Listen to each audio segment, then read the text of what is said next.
मोदी अपनी कलाकारी से दुनिया को कैसे जीत रहे हैं, इस बात को अगले कुछ मिनटों में मैं आपको समझाऊंगा। अगर दुनिया की पंचायती में आप इंटरेस्ट रखते हैं, वैश्विक राजनीति में भारत की क्या स्थिति है, कहां डाउन हो रहा है, कहां अप हो रहा है और मोदी का उसमें क्या रणनीति है, इस बात को समझना चाहते हैं तो ही वीडियो में आगे बढ़े, अन्यथा स्किप कर दें। पहले मैं आगे बढ़ूं उससे पहले कुछ तस्वीरें आपको दिखाना चाहूंगा, उसके बाद उन तस्वीरों के मायने समझाऊंगा। 皆様こんにちは。नमस्कार।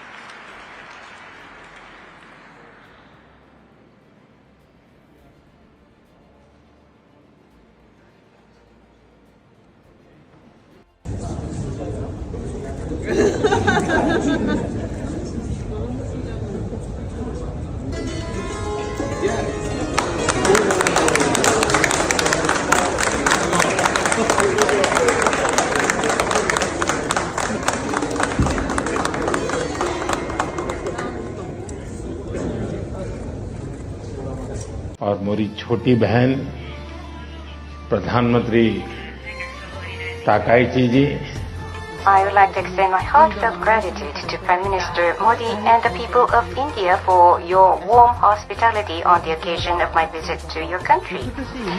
You called me a beautiful younger sister, Prime Minister Modi. But at the small meeting before the big meeting, we confirmed that we are on the same page and developed this relationship as brother and sister. Hello from the Melody team. Prime Minister Modi brought us a gift, a very, very good toffee. melody.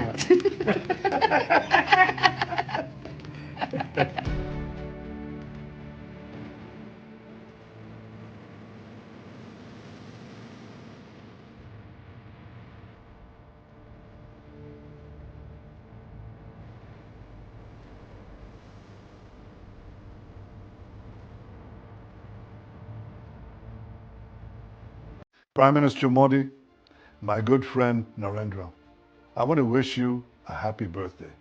You've accomplished so much for India in your life, and we have together accomplished a great deal in the friendship between India and Israel. I look forward to seeing you soon because we can bring our partnership and our friendship to even greater heights. Happy birthday, my friend. अभी Japan की प्रधानमंत्री भारत के दौरे पर थी। इस दौरे के दौरान एक प्रेस कॉन्फ्रेंस होती है संयुक्त, जिसमें मोदी जापान की उस prime minister, lady prime minister, Japan के इतिहास की पहली महिला प्रधानमंत्री, उनको अपनी छोटी बहन करके संबोधित करते हैं। और उसके बदले में जब जापान की वो लेडी प्राइम मिनिस्टर बोलने के लिए नंबर आता है तो वो कहती है कि जैसा कि इस मीटिंग में आपने मुझे इस प्रेस कॉन्फ्रेंस से पहले मीटिंग हो रही थी, उसमें भी हमारी ये चर्चा हुई कि हम इस मसले पर सेम पेज पर है कि जापान और इंडिया एक भाई बहन की तरह, सगे भाई बहन की तरह अपनी तरक्की करेंगे, डेवलपमेंट करेंगे। मैं उन अलग अलग तस्वीरों को देख रहा था जिसमें जापान की प्राइम मिनिस्टर ढोल बजा रही हैं, अलग अलग जो इंस्ट्रूमेंट है उसको बजा रहे हैं साथ में, और उन तस्वीरों को देखते हुए मेरे जहन में एक सवाल आ रहा था और उस सवाल को मैं आपको समझाऊं उससे पहले कुछ और तस्वीरें। ये आपने देखा होगा, पपुआ के वहाँ के जो प्राइम मिनिस्टर थे, वो प्रेसिडेंट थे शायद, उन्होंने प्रधानमंत्री मोदी को जब रिसीव किया था, ये साल डेढ़ साल पहले की तस्वीरें, तो उनके चरण स्पर्श किए थे। मोदी और इटली की पीएम मेलोडी की तस्वीरें दुनिया में बहुत, वैसे भी दुनिया भर में पॉपुलर हो ही चुकी हैं। उसके अलावा ये जॉर्डन के क्राउन प्रिंस है। हाल ही में मोदी ने जब जॉर्डन की विजिट की थी तो वहाँ के क्राउन प्रिंस ने खुद प्रधानमंत्री मोदी के लिए गाड़ी ड्राइव की, खुद ड्राइवर बन गए थे। ये इथोपिया के प्राइम मिनिस्टर की तस्वीर है जब प्रधानमंत्री मोदी के लिए उन्होंने खुद गाड़ी को ड्राइव किया है। उसके अलावा कुछ तस्वीरें, जैसे ये तस्वीर है, मोहम्मद बिन जायद है जो यूएई के क्राउन प्रिंस हैं। अब आप सोचिए इस तस्वीर को भी देख करके कि ये क्या तस्वीरें, ऐसा लगता है कि ये दो देशों के अलग अलग राष्ट्राध्यक्ष है, और ऐसी तस्वीर कोई इनके साथ, अकेलों के साथ नहीं है। प्रधानमंत्री मोदी की इस तरह की तस्वीरें दुनिया भर के राष्ट्राध्यक्षों के साथ में, अलग अलग देशों के साथ में आती हैं, और विशेष तौर से उन देशों के साथ आती है जो दुनिया की पंचायती में उतने ताकतवर नहीं है। मान लो व्लादिमीर पुतिन के साथ अगर नरेंद्र मोदी की तस्वीर आती है तो ठीक है, ग्लोबल पॉलिटिक्स में उनकी एक केमिस्ट्री है, उनकी एक दूसरे की जरूरतें और दोस्ती और विश्वास एक ऐतिहासिक तौर पर है। लेकिन जो देश उतना ज्यादा दुनिया की पंचायती में मिडिल क्लास और लोअर क्लास कह सकते हैं, वो भी उनके साथ भी ये तस्वीर देखिए, ऐसा लगता है जैसे कोई बहुत पुराने दोस्त है जिनके बीच में बातचीत हो रही है। ये तस्वीर देखिए, जब ऑस्ट्रेलिया के प्राइम मिनिस्टर ने एक कार्यक्रम में संबोधित करते हुए कहा था मोदी इज द बॉस, और उन्होंने अमेरिका के एक बहुत ही चर्चित स्टार का जिक्र करते हुए कहा था कि जब वो यहां पर कार्यक्रम करने आए थे हमारे यहां पर, तब भी इतनी भीड़ नहीं हुई थी, लोगों में इतना उत्साह नहीं था जितना प्रधानमंत्री नरेंद्र मोदी के लिए है। और तब उन्होंने कहा था मोदी इज द बॉस। हालांकि कुछ दिन पहले तस्वीरें भी आई थी जब डोनाल्ड ट्रंप G7 समिट में वो जाते हैं और खुद ही खड़े होकर कहते हैं आई एम द बॉस। खैर, इन तमाम तस्वीरों को देख करके मैं ये सोच रहा था कि दुनिया में जिस समय वैश्विक राजनीति पूरी तरह से बदल रही है, कौन दोस्त कब दुश्मन बन रहा है, कौन दुश्मन कब दोस्त बन रहा है, एक अमेरिका की वजह से कह सकते हैं या अमेरिका और चीन दोनों की वजह से दुनिया में एक ऐसे हालात बन रहे हैं जब ये लोग व्यापार के अलावा कुछ सोचते ही नहीं है, इनको सिर्फ धंधा सूझता है। डोनाल्ड ट्रंप अपने सहयोगियों को, अपने पार्टनर कंट्रीज को, जो वेस्टर्न अलायंस की कंट्रीज है, उनके राष्ट्र अध्यक्षों को जलील करते हैं। चीन जो या तो अपने साथ चलने वाले को फाइनेंशियल ट्रैप में फंसा देता है, पूरी तरह से कर्ज तले दबा देता है, और या फिर उनको बिजनेस और वो बहुत ज्यादा भावनात्मक रिश्ते नहीं बनाने आते हैं। ठीक उस दौर में नरेंद्र मोदी की अगर आप वैश्विक राजनीति को देखिएगा, और अभी कुछ समय पहले G7 समिट में उन्होंने ये बात कही भी थी।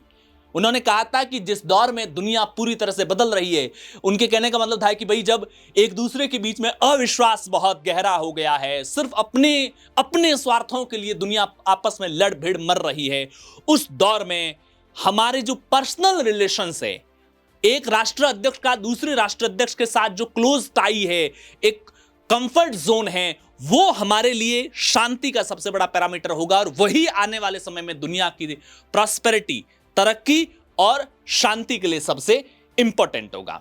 अब ये तो मैंने आपको कुछ तस्वीरें बताई है, अब जरा मैं आपको एक पिक्चर के जरिए चीजों को समझाने की कोशिश करूंगा, और उसके लिए मैं आपको नक्शा दिखाऊंगा।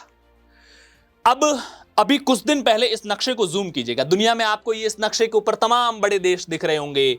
ये इधर इंडिया है, उसके पास चाइना है, चाइना के ऊपर में ये इधर रशिया है, रशिया ये इतनी बड़ी कंट्री है, उसके बाद में ये इधर कनाडा, अमेरिका, इन सब के नक्शे आ जाते हैं, यूएस का, कनाडा का।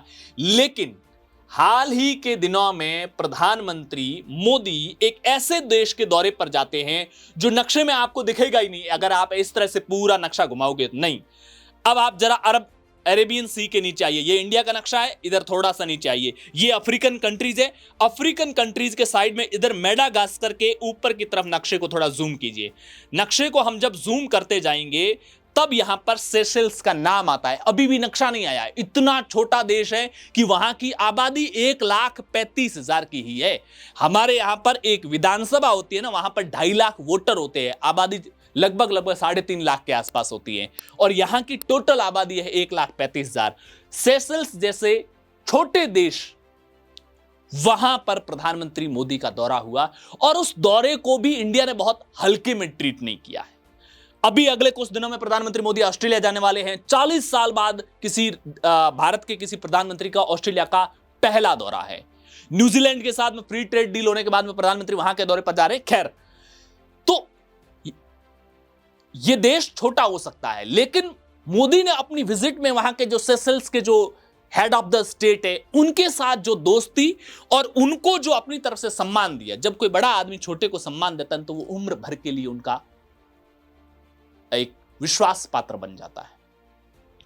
उधर क्या है, डोनाल्ड ट्रंप आज की तारीख में, दुनिया पहले क्या था कि अमेरिका के साथ क्लोज ज्यादा फील करती थी, फाइनेंशियल पावर अमेरिका के पास में है, मिलिट्री पावर अमेरिका के पास में है, और जितनी भी फाइनेंशियल और पॉलिटिकल इंस्टीट्यूशंस है ग्लोबली, संयुक्त राष्ट्र से लेकर के वर्ल्ड बैंक से लेकर के IMF से लेकर के, वहां पर भी अमेरिका का दबदबा है। लिहाजा अमेरिका के साथ में, लेकिन डोनाल्ड ट्रंप और पिछले कुछ समय से अमेरिका का जिस तरह से रवैया रहा है, दुनिया को सिर्फ पैसे के अलावा कुछ नहीं समझना, अपनी जरूरतों के अलावा कुछ नहीं समझना, जब कोई देश का राष्ट्राध्यक्ष उनकी बात नहीं मानता तो वहां पर जाकर के मिलिट्री से उसको उठा लिया जाता है, किसी देश के राष्ट्राध्यक्ष को मार दिया जाता है, किसी देश के राष्ट्राध्यक्ष यूक्रेन वाले जेलेंस्की जैसों को भरी प्रेस कॉन्फ्रेंस में बिठा करके भयंकर बेइज्जत किया जाता है, इमैनुअल मैक्रोन के पर्सनल चैट को लीक कर दिया जाता है, इटली की प्राइम मिनिस्टर मेलोनी को ये तक कह दिया जाता है कि वो तो मेरे से मिन्नतें मांग रही थी कि मेरे साथ फोटो खिंचवा लो, और हालांकि उसने बाद में मेलोनी ने खुद वीडियोस जारी करके कहा कि मिन्नतें ना मैंने जीवन में कभी किसी से मांगी है, ना इटली किसी से मांगेगा। उस दौर में प्रधानमंत्री मोदी छोटे से छोटे देश के राष्ट्राध्यक्ष को सम्मान दे रहे हैं, और मैं ज्यादा यहां की सेशल्स की यात्रा को लेकर डिटेल में अभी बात नहीं करूंगा। आप यूं समझिए कि यह अरब सागर है, और इस जगह पर, और कहते भी हैं कि दुनिया पर राज आने वाले समय में वो करेगा जिसका समंदर पर राज होगा, और समंदर पर अरब सागर के अंदर इस लिहाज से, हिंद महासागर के लिहाज से सेशल्स की लोकेशन बहुत इंपॉर्टेंट हो जाती है। ये नीचे इंडियन ओशियन है, हिंद महासागर है, ये यहां पर अरेबियन सी है, और इस लिहाज से इस इलाके के अंदर जो इंपॉर्टेंसी है इंडिया के लिए वो बहुत सेशल्स की इंपॉर्टेंट हो जाती है। ये अरब सागर का इलाका है, ये यहां पर पूरी तरीके से आपके हिंद महासागर है, और यहां पर नेवी के तौर पर, हमारी इंडियन नेवी की मजबूती के तौर पर सेशल्स जरूरी है।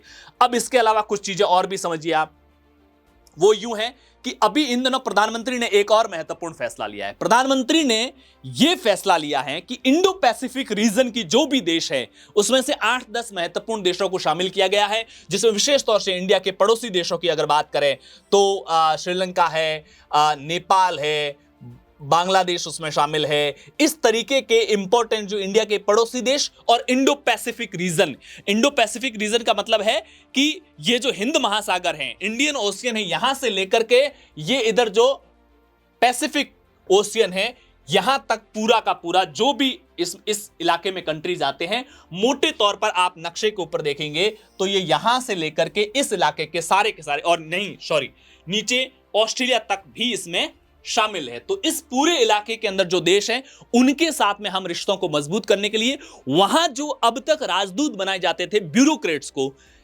प्रधानमंत्री मोदी ने यह फैसला लिया कि अब वहां पर ब्यूरोक्रेट्स राजदूत नहीं बनेंगे, हमारे जो एम्बेसडर होंगे वो वहां पर राजनीतिक पृष्ठभूमि वाले होंगे, यानी कि हमारे जो पॉलिटिशियंस है ना, उनमें से ही किसी को वहां का एम्बेसडर बनाया जाएगा। ऐसा इसलिए होता है क्योंकि दरअसल ब्यूरोक्रेट्स है ना, किताबी काम ज्यादा करता है, नेताओं को पर्सनल रिलेशंस डेवलप करने वाली कलाकारी ज्यादा आती है। और इन दिनों प्रधानमंत्री का पूरा फोकस है कि दुनिया जब अविश्वास के दौर से गुजर रही है, दुनिया के बड़े देश जब उस अविश्वास की खाई को नहीं भर पा रहे हैं, भाई रूस के ऊपर अमेरिका के प्रतिबंध इतने हैं, वेस्टर्न दुनिया के प्रतिबंध इतने हैं कि रूस के साथ बहुत ज्यादा भविष्य कोई देश देख नहीं पा रहा है इन दिनों। डिफेंस के मामले में जरूर, फिर भी, और डिफेंस और ऑयल के मामले में तो नहीं, जरूर देख सकते हैं। चीन जो उतना विश्वास पार्टनर पहले भी कभी नहीं रहा है, मजबूरियों का पार्टनर रहा है, वो जिसका भी पार्टनर रहा है।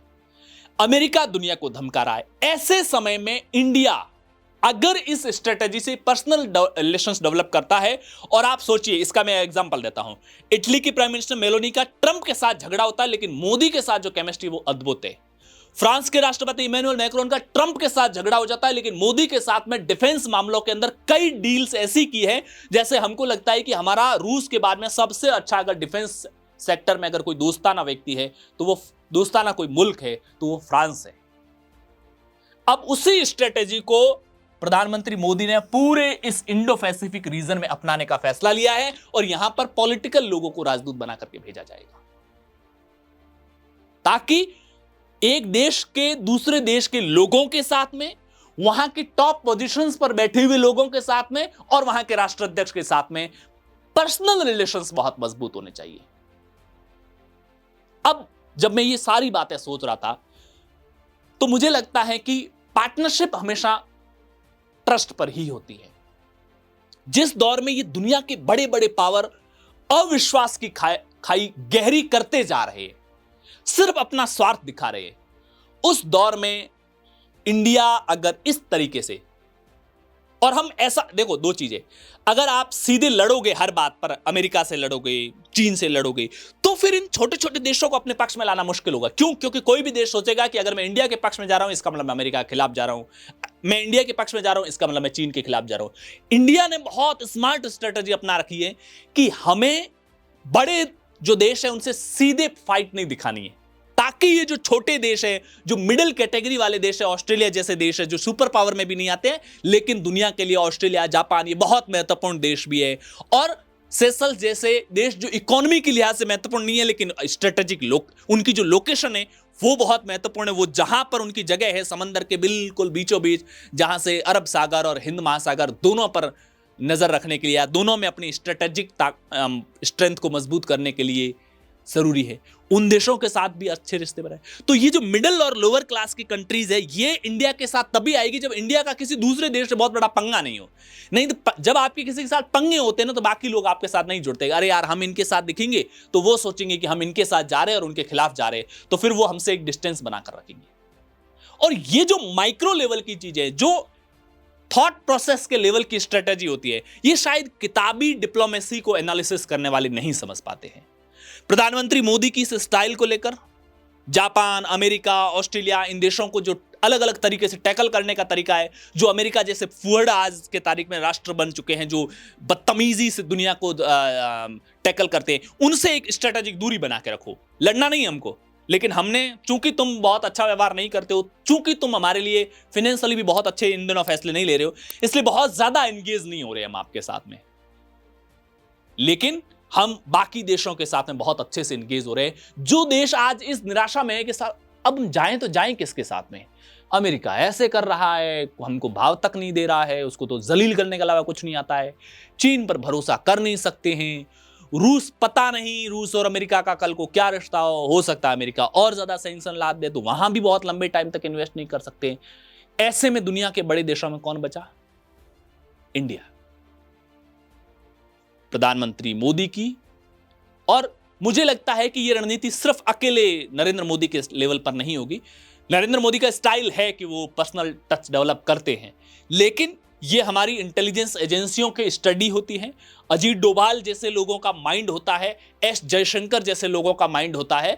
आपका इस पूरे रणनीति को लेकर क्या कुछ राय है, कमेंट बॉक्स में जरूर बताइएगा। पॉलिटिकल पंचायत पर पहली बार आए हैं तो चैनल को सब्सक्राइब जरूर कीजिएगा। शुक्रिया।